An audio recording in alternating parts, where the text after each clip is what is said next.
This is stage 4, and I'm going to shut up for the beginning of it.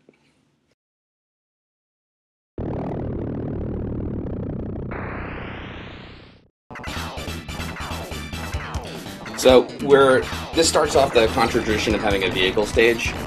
The slanted hover bikes shoot downward, and the straight ones throw this grenade that leaves a trail of fire you have to jump over. They throw the grenade when you pass under them, so you just want to time it such that you don't have to deal with more than one at a time, because it's tough to jump over if there's space too far apart. These jetpack guys aren't too much of a problem. You can mostly stay in the lower left corner. They can hit you, it's kind of rare. You want to kill this tank mini-boss. It shoots one destructible missile at you that tracks you a little. It's not really much of a threat. You just want to keep your eye on the jetpack guys more than anything. If there were any left alive, by the way, they all would have died once you killed the tank boss. The stage is mostly a bunch of mini-bosses. On easier difficulties, you could destroy these electric beam things. That earlier power-up was a homing missile. We never want the homing missile, so we'll switch up to the flamethrower. Why the hell not? Those turrets shoot one fast shot each. You pretty much want to kill them before they get their shot off, and you can see that's exactly how you deal with that weird snake tentacle thing. This is a little trickier than it looks, just because if you let these guys drop, they kind of track towards you, and then as you can see they're pretty fast and there's a lot of them, so it can get kind of hairy. The flamethrower is a good choice for that just because you can sweep across them. Again, we get another section of electric beams, just a quick time challenge, no big deal. Yeah, I'll take a laser, why not? This turret fires once. It is very hard to dodge if you're not on the right side of it. Make sure you jump away. You don't have to destroy it, but, you know, it is Contra. Here's the weak point for that big battleship, but we'll be seeing that in a bit.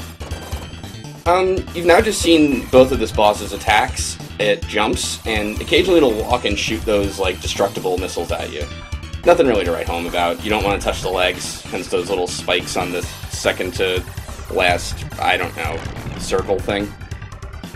Alright, all that having been said, we are not fast enough to reach that battleship, so we're going to need some help, and here comes our friend the helicopter pilot, who's in all the Contra games. He usually makes us ride on the landing thing, but now we're riding on his missile, so thanks, helicopter guy.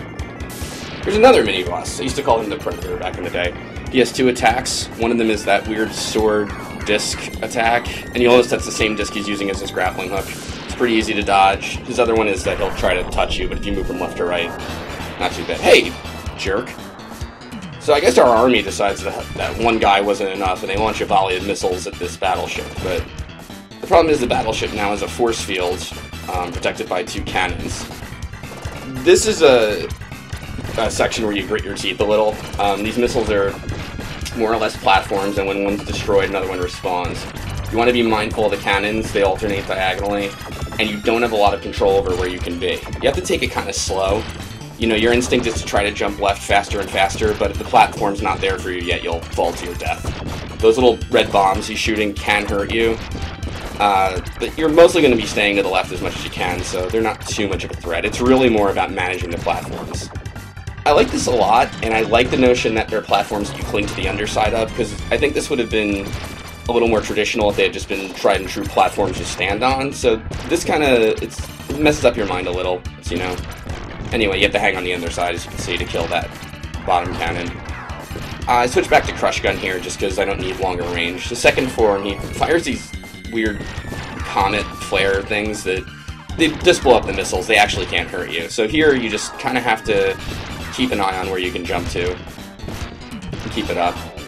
It's tricky because you're mostly going to be watching the left side of the screen, and the first phase, you have to be mindful of stuff that is coming from the right. So it's a little multitasking. There's no easy way about it, per se, except just kind of taking your time and trying not to rush or panic or anything.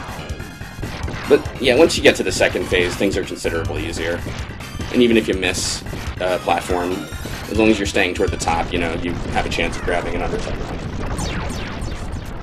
Well, I guess we're dead.